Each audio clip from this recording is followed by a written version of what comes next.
श्री कृष्ण हिंदू धर्म में भगवान हैं। वे विष्णु के 8वें अवतार माने गए हैं। कन्हैया, श्याम, गोपाल, केशव, द्वारकेश या द्वारकाधीश, वासुदेव आदि नामों से भी उनको जाना जाता है। कृष्ण निष्काम कर्मयोगी, आदर्श दार्शनिक, स्थित प्रज्ञ एवं दैवी संपदाओं से सुसज्जित महान पुरुष थे। उनका जन्म द्वापर युग में हुआ था। उनको इस युग के सर्वश्रेष्ठ पुरुष, युग पुरुष या युगावतार का स्थान दिया गया है। कृष्ण के समकालीन महर्षि वेदव्यास द्वारा रचित श्रीमद्भागवत और महाभारत में कृष्ण का चरित्र विस्तृत रूप से लिखा गया है।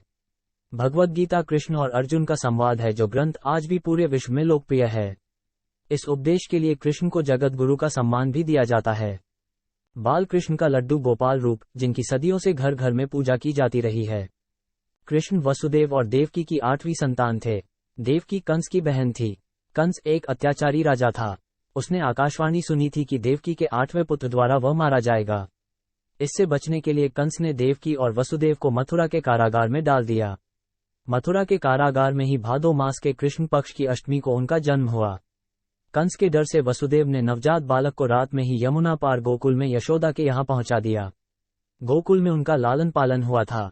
यशोदा और नंद उनके पालक माता पिता थे। बाल्यावस्था में ही उन्होंने बड़े बड़े कार्य किए जो किसी सामान्य मनुष्य के लिए संभव नहीं थे। अपने जन्म के कुछ समय बाद ही कंस द्वारा भेजी गई राक्षसी पूतना का वध किया। उसके बाद शकटासुर, तृणावर्त आदि राक्षस का वध किया। बाद में गोकुल छोड़कर नंद गांव आ गए। वहां पर भी उन्होंने कई लीलाएं की, जिसमें गोचारण लीला, गोवर्धन लीला, रास लीला आदि मुख्य है। इसके बाद मथुरा में मामा कंस का वध किया। सौराष्ट्र में द्वारका नगरी की स्थापना की और वहां अपना राज्य बसाया। पांडवों की मदद की और विभिन्न संकटों से उनकी रक्षा की।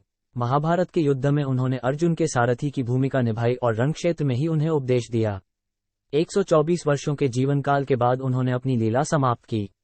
उनके अवतार समाप्ति के तुरंत बाद परीक्षित के राज्य का कालखंड आता है। राजा परीक्षित, जो अभिमन्यु और उत्तरा के पुत्र तथा अर्जुन के पौत्र थे, के समय से ही कलयुग का आरंभ माना जाता है।